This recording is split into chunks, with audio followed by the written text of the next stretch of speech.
Hello children, good morning. How are you all? Welcome to the class. So children, let's recall whatever we have learned in our last class.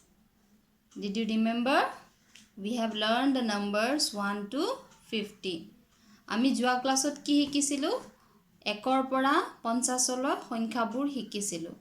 আৰু কি কি আছিল সংখ্যাবোৰ মনত আছে নে? এবাৰ আমি কৈ লওঁ কি কি আছিলে? 1 2 3 4 5 6 7 8 9 10 11 12 13 14 15 16 17 18 19 20 21 22 23 24 25 26 27 28 29 30 31 32 33 34 35 36 37 38 39 40 41 42 43 44 45 46 47 48 49 50 তোমালোকে নাম্বাৰস বিলাক কি কৰিব লাগিব ইংৰাজী নাম্বাৰৰ লগত অসমীয়া নাম্বাৰ বিলাক ভালকে লাৰ্ন কৰিব লাগিব 25 বুলি কোৱাৰ লগে লগে কোনটো নাম্বাৰ হয় 25 মানে 25 ন এনেকৈ কিন্তু এক্সামত আহিব 25 বুলি কোৱাৰ লগে লগে কোনটো নাম্বাৰ হয় 32 বুলি কোৱাৰ লগে লগে কোনটো নাম্বাৰ হয় ইংৰাজীত হেনেকে তোমালোকে জানিব লাগিব ঠিক আছে 32 কোনো বজাৰত গলে 32 টকা বুলি কোৱাৰ লগে লগে বুজি পাবা নেকি তাৰ কাৰণে কি জানিব লাগিব 32 মানে অসমীয়া নাম্বাৰটো জানিলে তোমালোকে গম পাবা 32 মানে কিমান 32 ন 40 টকা এইটো বস্তুৰ দাম কিমান যেতিয়া সুধিবা তেতিয়া ক'ব দোকানীয়ে যেতিয়া ক'ব 40 তোমালোকে তো নাম্বাৰটো নিহিকিলে নাজানিবা 40 মানে কি যেতিয়া তোমালোকে নাম্বাৰটো শিকিবা 1 ৰ পৰা 50 লৈকে জানা 40 মানে কিমান 40 20 মানে কিমান 20 টকা এটো 20 টকা এনেকে কোৱাৰ লগে লগে 20 মানে কিমান 20 no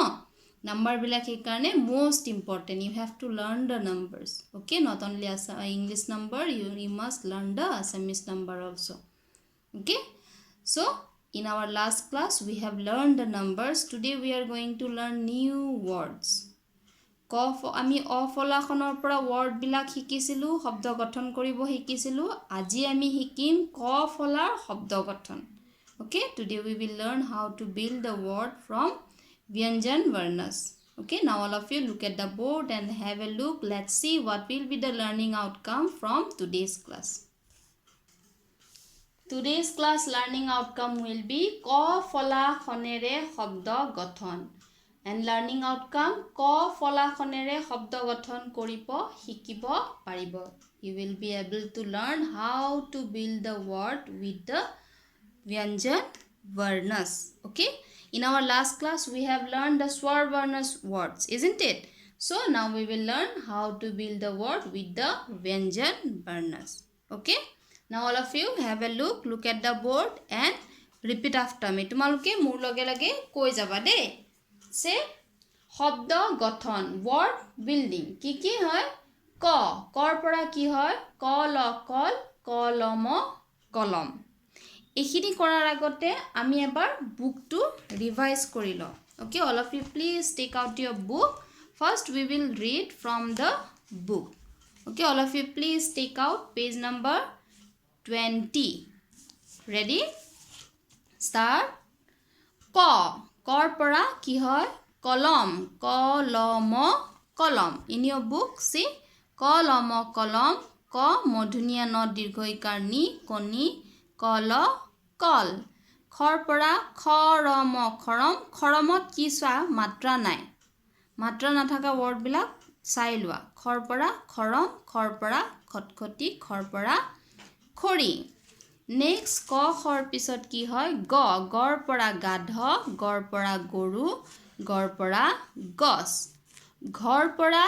ঘৰ ঘৰ ঘৰ ঘৰ পৰা ঘ ধৰে ৰ দীৰ্ঘইকাৰে ৰি ঘড়ী ঘৰ পৰা ঘৰিয়াল ঘ চন্দ্ৰবিন্দু ৰ ধৰ্ষিকাৰে ৰি অন্তস্থকাৰে ইয়া ল ঘৰিয়াল নেক্সট ঘৰ পিছত কি হয় উঙ উঙৰ পৰা কোনো বৰ্ণ উঙ বৰ্ণ দি কোনো প্ৰথম শব্দটো আৰম্ভ নহয় সেইকাৰণে উঙটো খালী নেক্সট প্ৰথম চৰ পৰা কি হয় চকা প্ৰথম চ কটাকাৰে কা চকা আৰু প্ৰথম চ কধৰ্ষকাৰে কু চকু প্ৰথম চ কদীৰ্ঘইকাৰে কি চকী দ্বিতীয় চৰ পৰা চ অন্তস্থ য় ছয় দ্বিতীয় ছটাকাৰে চা গল দীৰ্ঘইকাৰে লি ছাগলী দ্বিতীয় ছটাকাৰে চা দন্তীয় ত ধৰ্ষইকাৰে তি ছাতি আৰু কি হয় বৰ্গীয়া জৰ পৰা জাল বৰ্গীয়া জৰ পৰা জুই বৰ্গীয়া জটাকাৰে জাল জাল মানে নেট আৰু জুই বৰ্গীয়া জ ধৰ্ষকাৰে জু হৰ্ষই জুই নেক্সট বৰ্গীয়া জটাকাৰে যা হটাকাৰে হা জাহাজ ঝৰ পৰা কি হয় ঝাও বন ঝটাকাৰে ঝাও বন বন ঝ ধৰ্ষকাৰে ঝু ম ধৰ্ষকাৰে মু ৰ ঝুমুৰ ঝ ৰ মূৰ্ধন্য নটাকাৰে না ঝৰ্ণা ঠিক আছে আজি আমি ইয়ালৈকে পঢ়িম আৰু ইয়াৰ পৰা কি ৱৰ্ড এতিয়া দুটা আখৰৰ বা তিনটা চাৰিটা আখৰৰ কি ৱৰ্ড পাম চোৱা কৰ পৰা কল মিন্স কি হয় বানানা ন ক আৰু ল ব্যঞ্জন বৰ্ণ দুটা লগ লাগি কি হয় কল আৰু শব্দ কেনেকৈ গঠন হয় কলটো এটা মিনিং হ'ব লাগিব দুটা আখৰ লগ লাগিলে দুটা বৰ্ণ লগ লাগিলে যেতিয়া এটা মিনিং বুজাব তেতিয়াহে শব্দ হ'ব যদি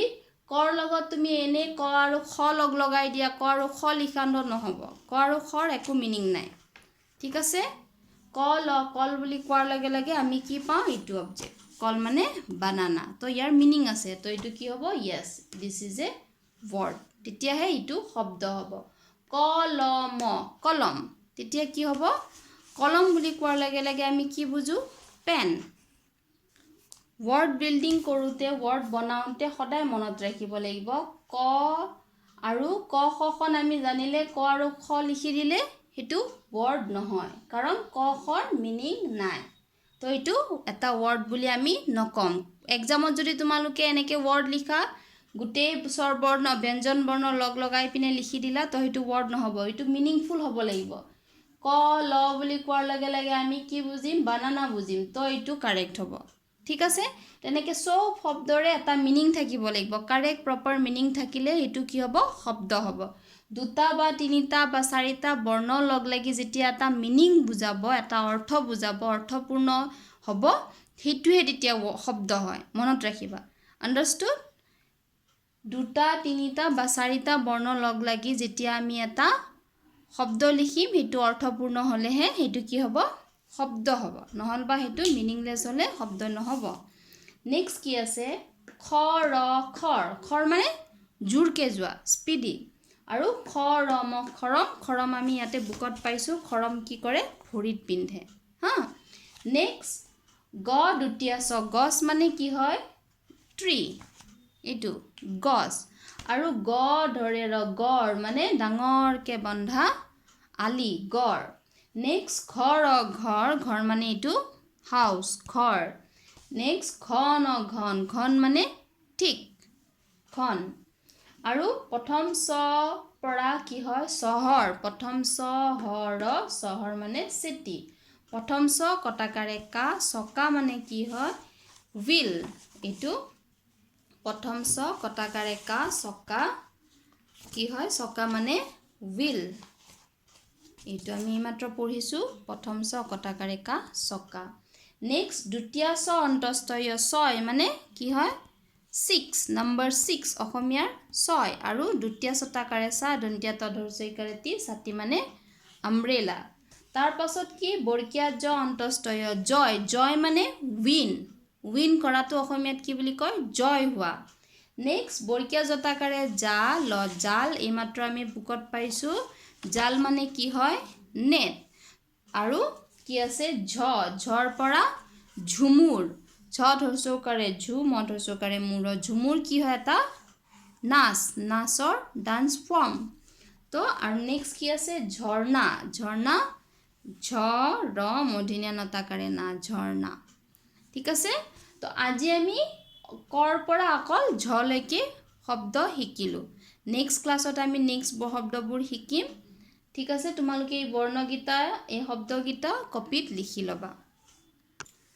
Now let's recap what we have learned today. We have learned the words, word formation. আমি শব্দ কেনেকৈ গঠন কৰিব লাগে শিকিলো দুটা বৰ্ণ ব্যঞ্জন বৰ্ণ হওক বা স্বৰ বৰ্ণ হওক বৰ্ণ দুটা আমি এনে লিখিলে শব্দ নহব आया समझ में 2 अक्षर ऐसे ही लिखने से वो शब्द नहीं होता है वो 2 अक्षर का मीनिंग होना पड़ेगा 2 अक्षर लिखो 3 अक्षर लिखो या 4 अक्षर लिखो लेकिन इट शुड बी मीनिंगफुल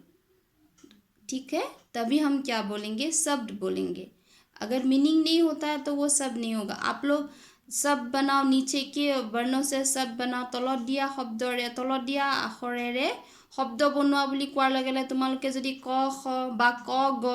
বা ক ঘ ক ছ এনেকৈ যিকোনো বৰ্ণ দুটা জইন কৰি পিনে লিখিলে কিন্তু মাৰ্কছ নোপোৱা এক্সামত সেইটো মিনিংফুল হ'ব লাগিব ক ল কল হ'ব লাগিব ক লম কলম হ'ব লাগিব ক দন্তি মূৰ্ধন্য ন দীৰ্ঘইকাৰে নি কণী বা এনেকুৱা মিনিংফুল হ'লেহে শব্দ হ'ব শুদ্ধ হ'ব তাত বাদে বেলেগ দুটা বৰ্ণ এনে লিখি থৈ দিলে সেইটো অশুদ্ধ হ'ব মনত ৰাখিবা এইটো ঠিক আছে সো আজি আমি কি শিকিলো কৰ পৰা ঝলৈকে দুটা তিনিটা আৰু চাৰিটা আখৰেৰে বনোৱা শব্দ শিকিলো তোমালোকে এইখিনি কৰ পৰা ঝলৈকে কপিত নোট ডাউন কৰি থৈ দিবা আৰু ফাৰ্ষ্ট তোমালোকৰ হোমৱৰ্ক হ'ল বুকটো যিমান পিকচাৰ আছে পিকচাৰবিলাকৰ নাম লাৰ্ণ কৰিবা You have to learn the pictures name also from your book. That one will be your homework and please note down this classwork in your classwork copy. So children, that's all for today. Thank you. Have a nice day.